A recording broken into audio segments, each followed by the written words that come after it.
Porque, pessoal, realmente nós estávamos prestes a fazer um trabalhinho e em função do simulado, e agora vamos ter os jogos, né, as Olimpíadas em Cana, então nós vamos passar mais um bom período sem aulas, né? E, então assim, eu não vou fazer o trabalhinho hoje, até porque eu tenho que corrigir tarefa e quero falar de tração e polir e rodanas, né, que é o que eu estava combinando, explicar como é que o Arquimedes fez aquela de desencalhar o navio sozinho, né, 300 anos antes de Cristo. Então vai acabar ficando um pouquinho apertado para fazer trabalho por agora. Talvez sem ser a próxima outra aula, eu acho que seria perfeita para o trabalho. Aula efetivamente, né, porque vocês sabem, porque só temos mais amanhã de aula normal, né? Concorda comigo? Então a partir da semana que vem a gente já pode começar a vir preparado. Mas tu sabe que é um trabalho em dupla com consulta, eu vou te ajudar. Teu maior inimigo é desorganização e demorar para começar o trabalho. Aí o cara que vai muito na manha, chega no final da aula, ele não consegue terminar o trabalho, é o maior risco. O cara que é voluntarioso, que tem boa vontade, ele se dá bem, via de regra, nos trabalhos. E o cara que chama, né, tem que chamar bastante. Agora vamos lá, página 16, faltou corrigir essas questões, é isso? 5, 6 e 7? Né, que a 3 e a 4 tem sido tarefa anterior, não é isso? Olha só a questão 5. A figura representa um bloco de massa M que após ser lançado com velocidade V, sobe uma rampa de comprimento L, sem atrito, inclinada de um ângulo θ. Então beleza, tem um plano, tem a inclinação do plano que é θ, e o corpinho foi arremessado plano acima, com uma certa velocidade. Então se ele sobe, é porque ele está subindo por inércia, né? Não é isso? O corpo que está andando tende a continuar andando. E aqui está o esboço do desenho. Assinale a opção que corresponde às forças que atuam no bloco enquanto ele estiver subindo. Ah, legal. É o diagrama de corpo livre que ele quer, né?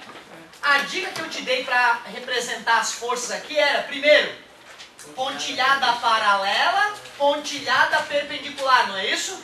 Não podemos esquecer que tem a força peso. Essa nunca pode ser esquecida, essa força peso. Essa força peso, gente, ela pode ser decomposta em PY e PX, lembra? Mas ele pediu para decompor? Não. Ele só pediu as forças que estão atuando no corpo. Além da terra atrair o corpo para baixo, quando ele tenta cair, ele acaba batendo na superfície. E a superfície empurra o corpo para cima, que é a força normal, não é isso? Ele falou em atrito? Ele não falou em atrito, né? Então não tem uma força para baixo. E não tem uma força para cima, porque ele foi empurrado no início, mas depois ele foi abandonado. Ou seja, ele empurrou e soltou. Ele continuou a subir por inércia, não tem força empurrando ele para cima. Olha que esquisito, hein? Deixa eu ver. Aquela primeira letra A, além dessas duas forças, tem uma para frente e outra para trás. Essa para trás seria o atrito. E a para frente existiria se uma pessoa estivesse empurrando para cima. Por isso que não pode ter a força para trás. Por isso que a letra A está errada. Galera, ó, eu fiz o meu desenho. Agora eu estou analisando a letra A. A letra A tem essa força, que é o peso. Tem essa aqui, que é a normal. Mas tem outras duas aqui, ó. Uma para trás do corpo e outra para frente. Eu só quero dizer que essa aqui seria a alternativa correta se uma pessoa estivesse empurrando ele para frente e ainda existisse atrito. Porque aí nós justificaríamos a existência dessas duas forças. Mas está errado, essa alternativa não é a correta. Fala, meu querido. Qual a diferença entre G e B? Olha que bonito. P é uma força. É a força com que a Terra atrai o objeto. G é a aceleração que um objeto teria se solto aqui na Terra. Ou seja, um fala da aceleração que o objeto teria caso fosse abandonado. A outra fala da força em newtons que o corpo está sofrendo naquela hora. Uma é força em newtons, outra é uma aceleração em metros por segundo ao quadrado. Boa pergunta. Como é que é? Não, o G é 10. O G a gente tem que considerar que, né, aproximadamente 10 metros por segundo ao quadrado, né? Até porque se o G fosse zero, não teria peso.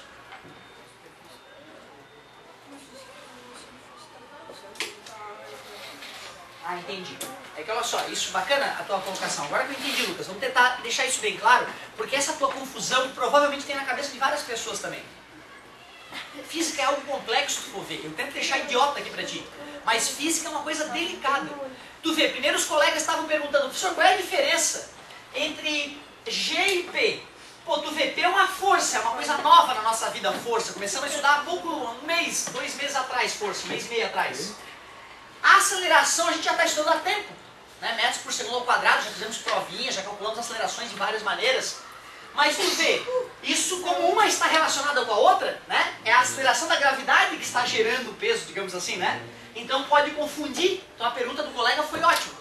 Como na hora que eu fui explicar o que era o G, eu falei assim, ó, G, que é a aceleração da gravidade, que aqui no nosso caso é mais ou menos 10 metros por segundo ao quadrado, só para ter uma ideia, seria a aceleração que o objeto teria caso eu abandonasse ele. Aí o Lucas complementou, poxa, professor, então, já que nesse caso não abandonou, a aceleração dele da gravidade ali é 0. Pois então, olha que curioso isso, né? Agora eu estou parado. Qual é a minha aceleração? 0. Agora, já que a minha aceleração é 0 neste momento, eu posso dizer que a gravidade não está atuando em mim? Não. Eu posso dizer que em mim a aceleração da gravidade é 0? Não. Na região onde eu estou, a aceleração da gravidade é 10 metros por segundo ao quadrado. Porém, quando eu faço força contra o chão, eu estou anulando o peso. Por isso que dá a sensação de a gravidade não está atuando em mim agora, mas está. Tanto que se eu relaxar as pernas, eu caio. E tu viu a velocidade com que eu caio? É muito rápido, cara. Que aceleração é essa que me empurrou para baixo?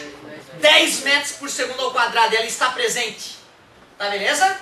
Então bacana, tu vê, a maneira como eu coloquei para o colega uma resposta fez o outro colega tirar uma conclusão errônea, mas porque eu falei de um jeito que te permitiu concluir isso. Parabéns. E é assim que se age, Lucas, cutucando. Professor, então, e aí a gente vai conversando e vai entendendo. Então cuidado. Este cara não está sofrendo uma aceleração de 10 metros por segundo ao quadrado. Justamente porque ele foi empurrado para lá, né? Certo? Ele está num plano inclinado. Porém, a gravidade está atuando. A gravidade está atuando. Agora, olha que interessante, Lucas. Vou arremessar esse cara para cima. Adivinhem qual era a aceleração desse giz em todo o movimento? 10 metros por segundo ao quadrado. E para baixo. Mesmo enquanto ele subia. Claro, né? Se ele desceu depois é porque teve alguma coisa que fez ele descer, né? Se ele estava subindo, parou e depois começou a descer, é porque a aceleração dele era o tempo inteiro para baixo, mesmo durante a subida. E é justamente isso que explica a velocidade ter ido a 0, né? Porque a aceleração era para baixo, certo? Então cuidado com isso. Outra. Bateu no quadro, não podia. Bateu de novo, que saco aqui. Ali, durante todo esse movimento parabólico, qual era a aceleração do giz? 10 metros por segundo ao quadrado. Muitíssimo obrigado. Show de bola. Independente da força que eu faça, depois do momento que saiu da minha mão, qual é a única força que está atuando no objeto depois que ele sai da minha mão? Só a gravidade. E a gravidade gera uma aceleração de quanto nos objetos? 10 metros por segundo ao quadrado aproximadamente, sempre na vertical, de cima para baixo. Isso eu lembro que era uma coisa que eu demorei a digerir isso. O professor me explicava e eu na minha cabeça. Pô, como é que o cara para? Olha lá, ele parou lá em cima. Como é que parado lá em cima ele tem uma aceleração para baixo de 10 metros por segundo ao quadrado? Eu demorei a digerir isso. Mas pensa bem, gente. Se por inércia eu estou indo para lá, mas tem alguém me empurrando para trás, uma hora eu paro, mas essa parada é instantânea. Logo em seguida, um milésimo, milionésimo de segundo depois, eu já estou andando para o lado oposto. Então, a aceleração ela continua atuando, mesmo quando o objeto para. Aliás, tu percebe que ele para? Eu não percebo que ele para. Sabe por que eu sei que ele para? Porque na minha cabeça, se o objeto está indo para lá e de repente começa a vir para cá, ele teve que parar. Tu tá entendendo? Eu não vejo que ele para. Eu sei que ele para por um raciocínio matemático que eu estou usando. Olha ali, ele não parou? Ó, estava subindo e desceu. Eu não vi ele parar. É porque o meu processador, a minha mente, não consegue ver o mundo, né, infinitamente com uma câmera super slow motion para eu ver que o objeto parou e depois voltou. Mas eu tenho um raciocínio matemático na minha vida. Se eu estou indo para lá e de repente começo a ir para trás, claro que eu tive que parar. Como é que eu não vou parar para poder voltar? Ah, já que eu esse raciocínio funciona muito bem, eu concluo, o giz parou. Aonde que ele parou, professor? Lá no ponto mais alto. Porém, mesmo lá no ponto mais alto, a aceleração era 10 metros por segundo ao quadrado. Tá? Tem coisa que a gente demora a digerir. Tem coisa que a gente demora a digerir fisicamente. Mas é fato, é muito, né? E é lógico se tu for pensar. Mas tu vê, ó, esses probleminhas que apareceram no item A da primeira questão. Olha como a gente tem demorado para matar as questões, né? Isso está acontecendo só porque lá naquela época, essa ideia que é a famosa... Ó, ela não foi bem digerida por nós ainda. Eu já te confessei, demorei décadas para poder entender física de verdade. Na tua idade eu já era bom, já tirava 10 em todas as provas. Só que eu simplesmente copiava o professor, não é que eu tinha entendido física. Pelo amor de Deus! Física o cara demora tempo para entender, para digerir. A aceleração mede a mudança da velocidade com o passar do tempo. Só isso. Então o corpo pode estar parado e ter aceleração? Pode, desde que no próximo milésimo de segundo ele esboce uma mudança de velocidade. Sem problema nenhum. Estava parado e agora depois não vai estar. Então um corpo parado pode ter aceleração. A fórmula não tem nada contra isso. Galerinha, olha só. A letra A nós vimos que estava errada. Letra B. A letra B é assim, ó. Só sem o atrito. Provavelmente muitos devem ter vindo nessa alternativa aqui, porque dentro do coração das pessoas, quando elas nascem e não raciocinam ainda, a sensação é que o movimento só existe se existir uma força.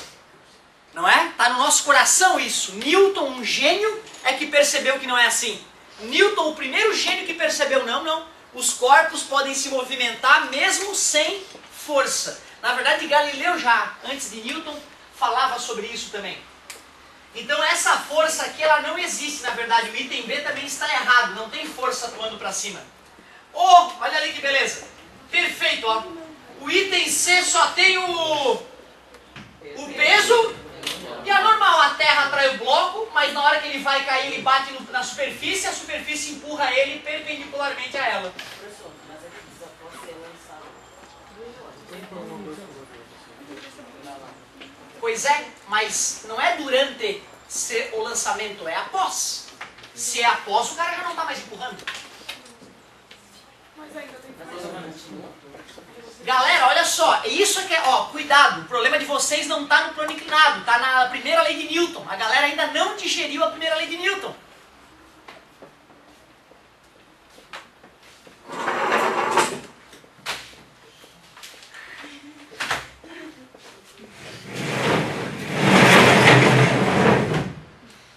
Depois que o objeto saiu da minha mão, o Otávio continuou empurrando o objeto para frente, é isso que vocês estão me dizendo? Pô, da onde? Como é que a minha mão estava empurrando o objeto para frente se eu parei de encostar nele? Existem dois tipos de força, contato e campo. Ou um objeto encosta no outro e faz força, contato, como o atrito, como a normal, ou existe um campo ali, tipo Gra ou Ma. Que bonito. Eu gero um campo gravitacional, será que repele a mesa? Eu sou um ímã que repele a mesa? Será que eu e a mesa temos cargas elétricas opostas e nos repelimos eletricamente? Não. Então é importante tu digerir isso. É assim, ó, eu não estou bravo com ninguém, eu estou sendo só enfático porque eu demorei a acreditar nisso e eu quero que tu sofra menos que eu. Após o contato da minha mão com a mesa, me ajudem, quais forças atuam na mesa? Normal e peso, não podemos nos esquecer. A gravidade é o peso. E o atrito, a mesa parou. Cara, essas são as forças atuando na mesa. E ela ia pra frente, cara, durante esse período. Ela ia pra frente, sem nenhuma gota de força pra frente. Porque os corpos, para se mexer, não precisam de força. Porque o corpo que está andando tende inércia. E não acreditem que depois disso tu vai ter entendido. Não, amanhã tu já acha que se o corpo está indo para frente, tem uma força empurrando ele para frente. Amanhã tu já erra. Porque nós somos assim. Nós viemos... tudo o que tu aprendeu na tua vida veio da interação com os objetos. e tu nunca viu um objeto andando do nada. Tu sempre tivesse que empurrar os objetos para ele andar. E isso te ilude. E isso faz com que teu coração acredite que tem que ter força para ir para frente, o que é falso, um absurdo. Por que a Lua fica orbitando a Terra, cara? Deus está empurrando a Lua, Não, Deus não está empurrando a Lua. A Lua continua orbitando a Terra por inércia. Fala, meu querido. Segundo a terceira lei de Newton, se tem uma força para trás, tem que ter uma para frente. Parabéns. Boa, boa. Mas aí... Boa. É isso, é assim que se argumenta. Boa, boa. Mas eu disse o quê? O quê? Quer ver? Olha só. Ó, agora eu descobri que o problema é mais grave. Não é só na primeira, na terceira também. A galera não aprendeu a terceira direito. E é isso que está gerando o problema. Como é que... Alguém pode enunciar para mim a terceira lei de Newton? Toda ação tem uma reação. Mesmo módulo, não é igual, nunca falei que era igual. Mesmo módulo, mesma direção, sentidos opostos, atuam em corpos diferentes. Então o atrito, a reação ao atrito é essa aqui atuando no chão, ó. Fatilinha, atuando no chão. A terra está aqui, não é? A terra atrai o corpo atrai a terra, pelinha atuando na terra. E a superfície está sendo pressionada para baixo pelo corpo, N'. Estão aí as tuas 3 reações. Atuando em corpos diferentes na Terra. Beleza? Isso que é o bacana, cara. E o mais legal, sabe o que é? Assim, ó. Nós só não podemos cometer o erro que nós estamos cometendo até agora. Travando uma aula que podia deslanchar só no segundo item da primeira questão. E vocês devem perceber, não sou eu. É que vocês perguntam, eu me sinto obrigado a responder. Mas uma hora vocês têm que ficar um pouco mais calmos e deixar a aula fluir um pouco mais. Não é uma crítica, é só um pedido para que a gente aprenda mais. Sabe o que é legal? Tu pode passar o dia todo tentando achar erros nas leis. O problema é que tens que entender que milhares de pessoas, os mais inteligentes do mundo, passaram as suas vidas tentando achar erros. E não acharam. Por isso que a gente chama de lei. Lei! Uma coisa inviolável. Mas não conta pra ninguém. Lá no terceirão eu vou te mostrar que tem situações onde as leis de Newton falham. Então elas são leis super gerais e honestíssimas. Mas tem situações onde as leis de Newton falham. Por exemplo, professor, velocidades próximas da velocidade da luz, as leis começam a falhar. E em massas muito grandes, por exemplo, se nós nos aproximarmos muito do Sol, como a massa do Sol é intensa, vai ocorrer uma anomalia ali, próximo do Sol, onde as leis de Newton começam a falhar. Por isso que Einstein inventou a teoria da relatividade, para mostrar onde as leis de Newton falhavam e como corrigi-las. Uma lei mais poderosa ainda que as leis de Newton.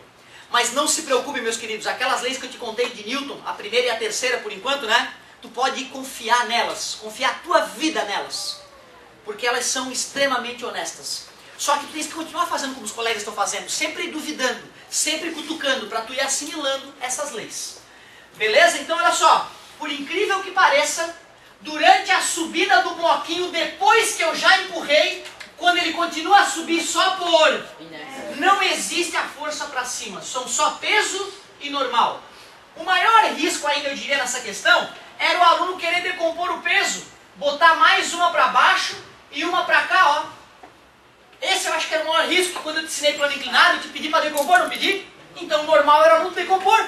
Só que cuidado, quando eu decomponho o peso em PY e PX, o importante é tu entender que ou eu represento o peso, ou eu represento as suas componentes. Não são forças extras. O peso tem o mesmo efeito que PX e PY atuando ao mesmo tempo. Quando eu faço a decomposição, é para fazer um cálculo simplificado. É para ficar mais simples. Então, cuidado. Ou eu represento PY e PX, que é o peso decomposto, ou eu represento o peso. Como ele não pediu para decompor, então as únicas forças que estavam atuando eram o peso e a normal. Por mais que meu coração tenha dificuldade em aceitar. É a inércia que fez o cara ir para frente. Essa questão é perfeita, eu vou botar na prova. Assim, galera, sabe que interessante, né? Eu nunca... Agora, como vocês sabem, é que eu estou aprendendo na aula de física.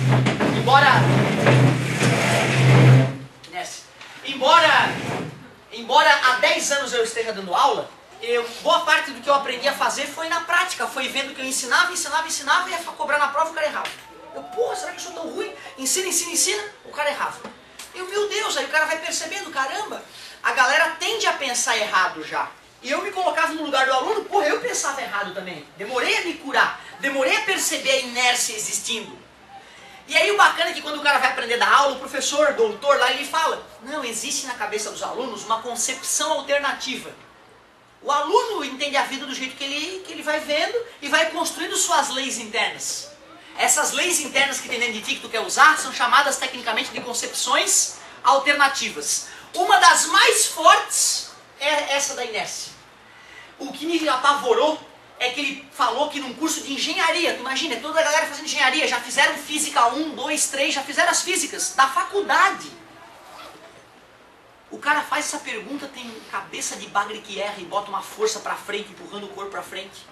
O cara já é um semi-engenheiro, caramba. E o cara ainda não entendeu nem a primeira lei de Newton. Eu fiquei chocado com aquela informação que o professor nos deu. Aí tu imagina o aluno do ensino médio. Por isso que eu te falei, eu te ensino hoje, amanhã eu te pergunto, tu erra. Por isso que está toda hora ligado, teu cérebro vai querer te mentir, teu cérebro vai querer pensar errado, tem que falar pra ele, não viaja, olha a inércia. Tem que estar toda hora lembrando disso, cara. Até o vestibular, pelo menos, né? Se tu for seguir carreira, não tem jeito, vai ter que lembrar disso pra sempre. Olha que legal. Questão, vimos, né, que era a letra C. A letra D nem merece atenção, né, porque o cara esqueceu do peso. Então nem merece atenção. Está confirmado que era a letra C. E vamos para a questão 6. Mantendo sempre uma situação de equilíbrio, uma pessoa de 80 kg, portando uma bengala, faz 2 experiências sobre uma balança com graduação em quilogramas. Tudo bem? Qual a indicação da balança em cada um dos casos? Letra A. A bengala colocada fora da balança é empurrada para baixo contra o solo com uma força de 30 newtons. Ó, o carinha estava aqui na balança, só que ele pegou a bengala dele e empurrou contra o chão, ó. Que bengala, hein, professor? É.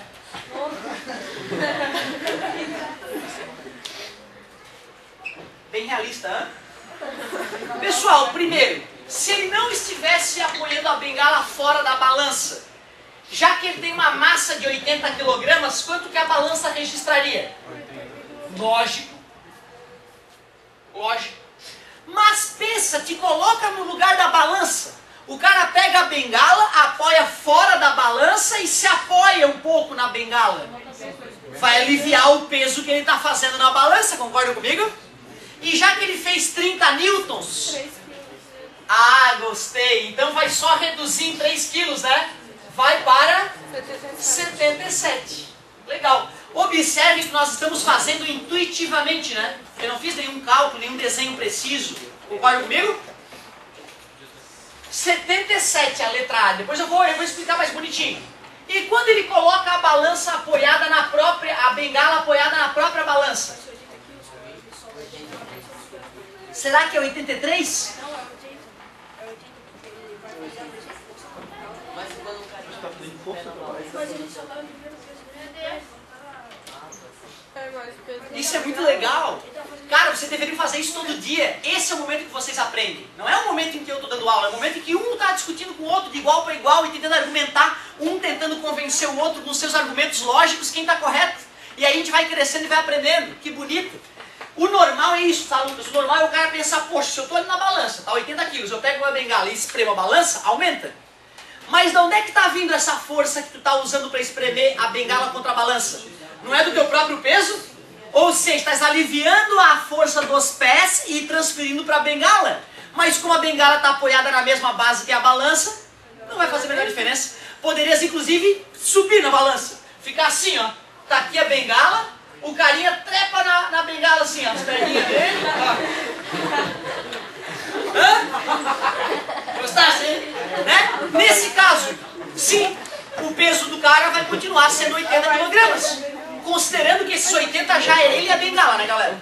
Concorda comigo? O cara já tá com a bengala na mão desde o começo e ele e a bengala tem 80. Então não adianta ele ir lá e subir em cima da bengala, porque ele vai tirar os pés da balança, Os 80 quilos que antes estavam fluindo através dos pés, agora estão chegando na balança através da bengala. Beleza? Mas tu vê, ó, foi intuitivo, né? Respondi então que na letra A indicação é 77 e na letra B é 80. Porém, eu não estou satisfeito, eu quero uma explicação mais legal. Vamos tirar os detalhes técnicos da balança e da bengala que não nos interessam e vamos fazer o seguinte, ó. Diagrama de corpo livre no sujeito. Primeira situação, com a bengala apoiada fora da balança. Tem o peso.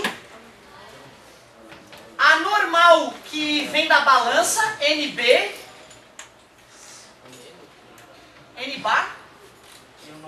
E a normal vindo da NB. Beleza? Concorda comigo? Vamos lá. A resultante é quanto? A resultante é 0. Então eu posso escrever o que com essas três forças?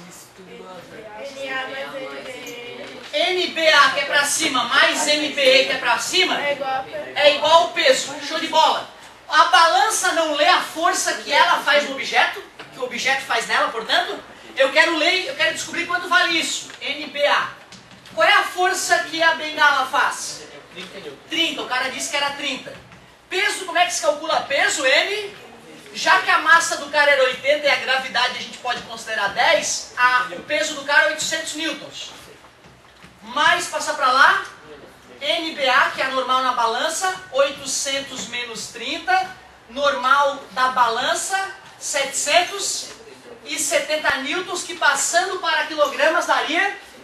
Ó, eu estou fazendo a prova cabal, matemática, mostrando que que a normal tem duas origens. Uma na superfície da balança, a outra no chão.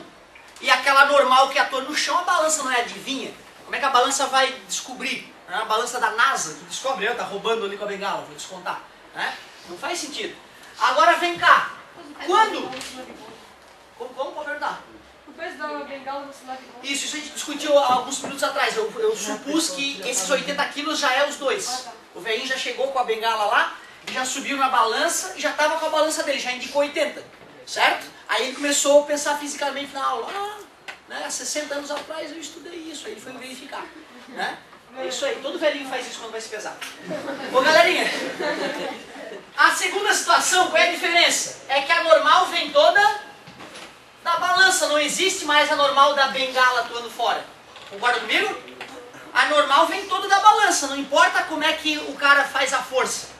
Né? Ele pode se pendurar na bengala, pode fazer a força sem a bengala, o que importa é que toda a normal vem da superfície da balança.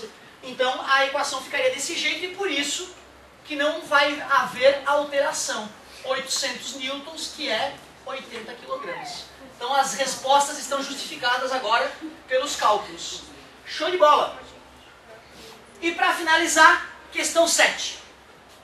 Ah, essa era bonita. Essa aqui é bonita. Não é difícil. No começo é difícil porque tu não está acostumado. Mas daqui a pouco tu vai, aquela questão pode colocar na prova que não dá nada. Olha só que legal. Na representação abaixo, qual é a força normal entre o corpo B e o solo? Pô, que bonita essa questão, gente, ó. Tem corpo A e corpo B disposto dessa maneira. Aqui está o solo. Só que, ó, o safadinho colocou uma outra força oblíqua aqui que ele chamou de T, 50 newtons, e disse que tem um certo ângulo alfa ali, ó. Isso é que é perigoso. E ele deu as massas todas. MA igual a 10 kg, MB igual a 20 kg, e falou o cosseno de alfa, que é 0,6, e o seno daquele ângulo alfa, que é 0,8. Gente boa, ó. Assim não precisa usar tabela, né? Tabela às vezes pode complicar o aluno. Legal. Como é que eu vou achar a normal, cara, atuando no corpo B? A normal entre o corpo B e o solo? Putz, tem a ver com decomposição. Se tem um vetor oblíquo ali, né? Parabéns, sabe? A primeira coisa que o aluno já pode fazer é decompor. E qual é a ferramenta que nos permite investigar forças entre corpos? Foi essa a única ferramenta que eu te dei para investigar força entre corpos. Diagrama é a única saída. Vamos decompor então, Lucas, e vamos fazer o diagrama de corpo livre. Talvez assim a gente consiga desvendar os mistérios por trás dessa questão. Pontilhada paralela T, X.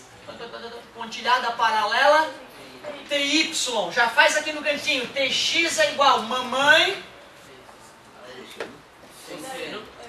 Entre TX e T está com ângulo, cosseno de alfa. TY é igual mamãe sem ângulo vezes seno de alfa. TX é igual, o T vale 50, né? E o cosseno de alfa 0,6. TX igual 6 vezes 5, 30 newtons. X. TY é igual 50 vezes 0,8, elimina o 0 com a vírgula, 5 vezes 8, 40 newtons. Beleza? Eu vou te falar uma coisa, cara. Se tu decompôs, eu já estou orgulhoso. Só de tu ter decomposto, eu estou orgulhoso, porque eu já tinha te ensinado decomposição. O desenho sugeria uma decomposição, como o Lucas lembrou. Uf, dava já ganhava um meio pontinho aí, ó. Só de decompor. Mas não, o que vai nos permitir analisar a força que o solo faz no corpo B é o diagrama de corpo livre. Primeiro vamos começar pelo corpo A. Quais forças devem estar atuando no corpo A? Tem peso, tem a normal e tem a T. Só que essa T de 50 oblíqua, ela tem o mesmo significado físico que TX e TY, não é isso? Eu vou, em vez de desenhar T, eu vou desenhar TX e TY. Porque elas geram o mesmo efeito do T. A normal que tu botou ali é que B faz B. Que bonito! Na hora que eu fosse desenhar normal em B, como ia ter outra normal, eu já ia perceber, opa, tem que dar nome, né? Parabéns, garoto. Então eu vou chamar assim, ó, peso do A. Vamos chamar de normal em A? É o suficiente, né? Mas bacana lembrar daquela história de chamar de NBA. A normal que B faz em A. É bonita essa maneira de fato de escrever. Gostaria também, não ia ficar ruim não. Vai! Normal, vai ter a normal, vou chamar de NB. Vai ter o peso. Vai ter a força que o A faz em B, FAB. Concorda comigo? Não é isso? Legal. Bom. Então aqui estava faltando uma força. Essa força aqui e essa aqui, na verdade, formam um par ação-reação. Olha, vou voltar atrás então, cara. Aquilo que estamos falando é perfeito. NBA, a normal que B faz em A. E essa aqui a gente chama de NBA linha. Ação e reação, né? Pô, então tudo tem motivo de ser. Se os cientistas começaram a usar duas letrinhas para representar as forças, é porque a força vem sempre da interação entre dois corpos. Então tu vê, não é? Mesmo que o cara não queira usar, uma hora o cara vê que não. Se eu quiser entender o que está acontecendo, tem que dar nome justo. Quer ver? Olha só uma outra coisa. Eu posso dizer que a resultante nesse cara é zero? Não. Por que não? Porque Tem um TX aqui que não tem inimigo pro outro lado para parar, né?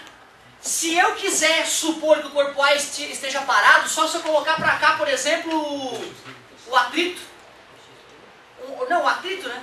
Teria que ser um atrito aqui, né? Certo? Porque para poder ter T, T geralmente é de tração, tá, gente? É como se fosse uma corda amarrada puxando o cara para cima. Beleza? Então, na verdade, se eu quiser supor o corpo A parado, eu teria que desenhar um atrito para lá. Tu vê, isso não tem a ver com questão. Eu só estou te mostrando que já que tem uma força para a direita sem nenhuma para a esquerda, parado ele não pode estar. Concorda comigo? Mas eu estou querendo saber qual das forças.